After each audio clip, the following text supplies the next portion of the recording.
quite the deepest, darkest Iowa. Dun-dun-dun, dun-dun-dun, dun-dun, dun-dun. Whoop, yep, you see some guys walking, carrying luggage on their heads over there. Heard Tarzan was in town. The thing about Tarzan is he's this bifurcated figure. So I've gone to hook up with him.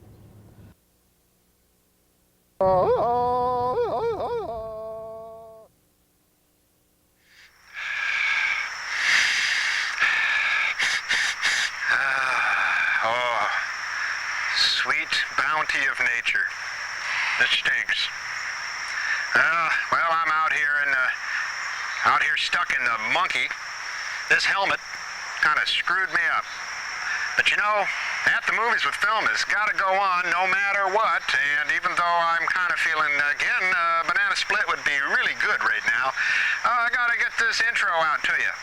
And the film that we're going to be showing tonight, we always bringing you the great fare, is Tarzan's Revenge, 1938. Wow, you know, when I'm in the monkey's body, I feel like speaking a little bit more dramatically, a little bit more expressive, maybe be a little bit more like a thespian, be one of those great hams, right? Be one of those guys who just kind of lays it on the line and doesn't care what other people think about us, particularly people who honk their horns. Well, anyway, Tarzan's Revenge, 1938. This is one of those Saul Lesser films, and it's not one of his lesser items, I'm not thinking. The way I think about this film, if I wanted to rename it, I'd call it Tarzan the Voyeur. Because what does he do most of the time in this film? Stands around watching the woman, watching Eleanor Holm. He sits up in a tree, for instance, talking and jabbering there to his little cheetah friend. They both got a big kick out of watching the old Eleanor Holm. Now, I'll tell you something about Glenn Morris. He was an Olympic swimmer. Seems like a prerequisite. If you're an Olympic swimmer, try out for Tarzan. You'll probably get the role. So any of you guys out there who got the gold in this last set of Olympics, you got a job waiting for you. You can be a Tarzan. Why not?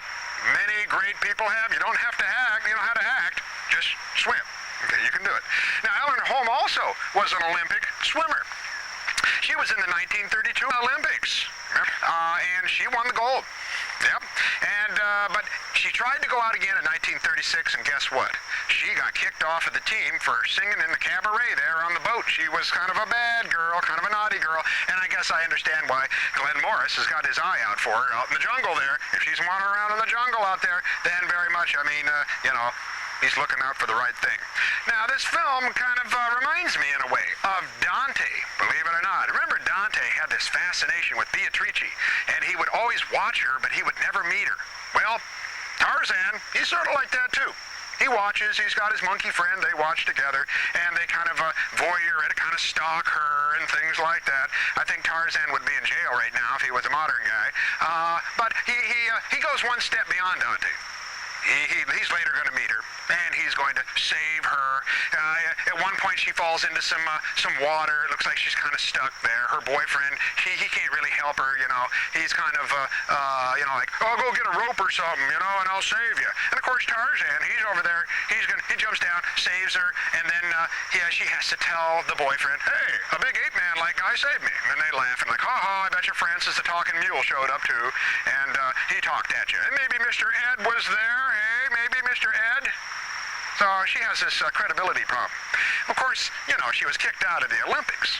You know, so there is a credibility problem right there going. Now, it's kind of interesting. All of these kind of gossipy things that we're talking about these characters.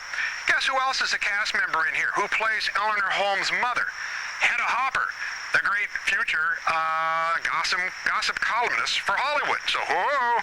Everything is working together really good here. Now, not only does Tarzan have his eye on Eleanor Holm, but so does this sheik rabbi, this sheik guy. I don't know exactly what he is. He's sort of like he's got a big harem of women, and he's got these guys who are sort of do his bidding, and he wants her too.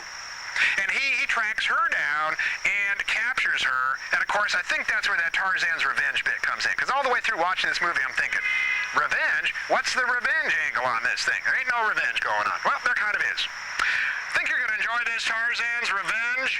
And, you know, while I'm sitting, while my helmet is falling off. This is mine now, folks. This helmet is not doing its job. It was supposed to track the monkey, and somehow it kind of swapped our brains like.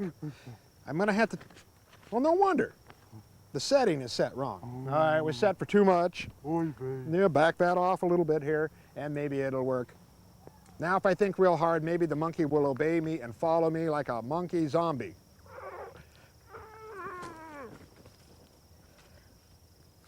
Is he following me? Huh? What the hell? I'm really gonna have to take this down to the mechanics and see what's going on with this thing. This thing stinks. Roll 'em, Smokey.